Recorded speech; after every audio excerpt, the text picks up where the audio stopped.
What's up, world? My name's Chris, and I'm going to take you through the best, most powerful, most meaningful book that I've ever read, called Outwitting the Devil by Napoleon Hill. This is the sequel to Think and Grow Rich, which is one of the best-selling, success-minded, motivational, inspirational books that have ever been written. This book was written in 1938. It was actually withheld for over 70 years till 2011, when this baby finally was released to the public. Now, I'm sure you're wondering why 70 years. Some heavy stuff. Some deep stuff in this book. Confronts things like religion, things like politics, things like education. And it's tough to swallow. It's goes against a lot of the world and a lot of the procedures that we've been taught. But it's a fantastic book. So I'm going to be going through reading in interview form. Napoleon Hill here finds himself in an interesting interview with the devil himself. So you can take that as you will. He even says right in there, believe what you may. I could have been speaking with the real devil, could have just been my mind, having a conversation with myself, But regardless of what you may think of that, or if it's even possible, the words that are spoken and written in this book, the dialogue, the interaction, the way it's said, you'll see that it is true. There's a lot of truth in here. But it is a book that forces you to open your mind, expand your thinking.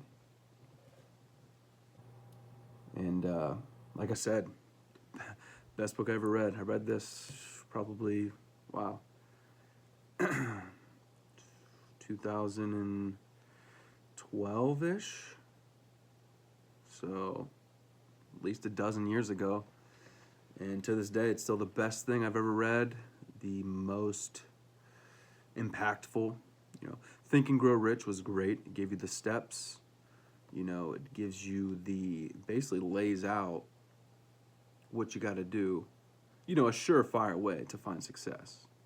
Yes, there's other ways. Yes, people have done things in this crazy world. You can find it instantly, But a surefire way was laid out in Think and Grow Rich. And that's why it was so popular, so successful. But this here, the sequel to that, wow. This is deep. This is more spiritual.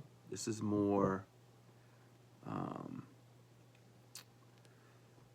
what's another good word? I mean, it is spiritual. That's the main word. This book right here teaches you to trust yourself and believe in yourself and know that you can do it. You can do it.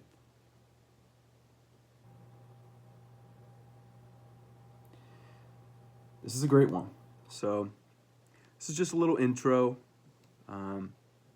There's about 50 or some odd pages of, the introduction story. Mr. Hill lived, was grown adult through the whole Depression and the aftermath of all that. He had already basically was successful before the Depression hit. Was publishing magazines like the Golden Rule magazine. Was always looking for the path to success and how to show others that. I mean, he did sales stuff. He trained a bunch of salespeople to be super successful. So he had acquired material wealth to a degree. He wasn't Andrew Carnegie, who he ends up meeting, throughout his time. Carnegie was actually the guy who sent him on the mission to discover and create the manuscript on how to be successful. You know, what the difference is between success and failure. You know, the difference of habits. So, Andrew Carnegie was a huge influence on him. He sent him on this mission. It took over 20 years. You know, thousands of interviews, over 500 super successful people at that time. You know, and after all of that, this sequel comes through, which is just another level up. The depression hits Napoleon Hill hard, loses it all, finds himself in strange lands with no money, doesn't know how he's going to make it out. He has to put his own manuscript to the test. As doubtful as he was about it, he had no clue. You know, he was thinking to himself, man, I'm the guy that's teaching everybody how to be successful. I wrote the manuscript.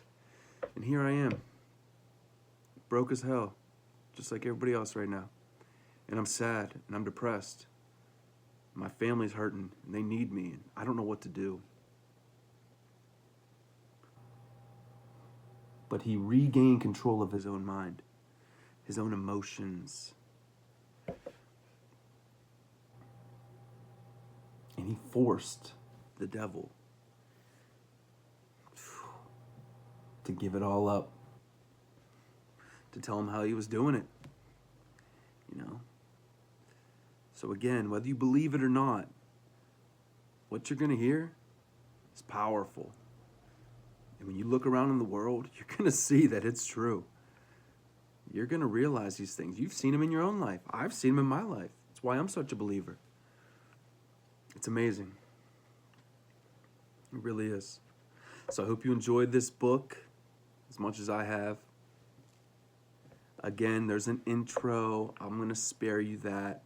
You know, going through the tough times, you know, battling it out, moving here, moving there. I mean, this guy was in D.C. to Ohio to West Virginia to Philadelphia to back to D.C., you know, and many other places in between that, getting around and making life happen. So I know that feeling. I've been on the grind too, and I've been moving and trying to make it happen too. So I get it. But he discovers his other self that Andrew Carnegie was telling him about all those years ago. And his other self, higher self, you could also say, leads him to the right places, to the right people, to the right circumstances, to say the right things, to do the right things, you know, to call the right people, to knock on the right doors, to persist, to have faith. And he finds his faith. Boy, faith, faith, faith. Just like this thing right here. Faith over fear. That's what it is. That's what this book is really stressing. If you have faith,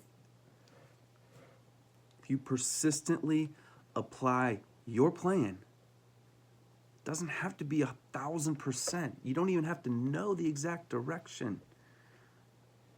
But know that you can do it. Faith plus persistence plus some other people that are of the same sort of mind as you, the same sort of spirit as you.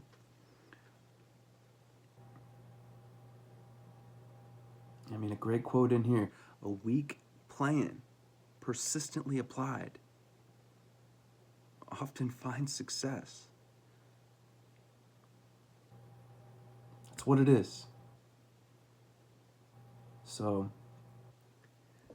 again, I'm basically going to skip most of it. It's the struggle, it's the grind, most of the intro. You know, the struggle, the grind. You know it. We've all been struggling. We've all been grinding. How do you make money? How do you get material wealth? You know? How do you live a life that you actually want to live and not a life that you're forced to live because of lack of money, because of lack of resources, because of lack of A, B, C, D, E, F, G, you know?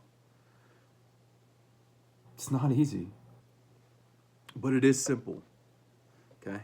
Let's not forget where we come from. And although it is ironic, in this book, we go to the devil himself for the answers.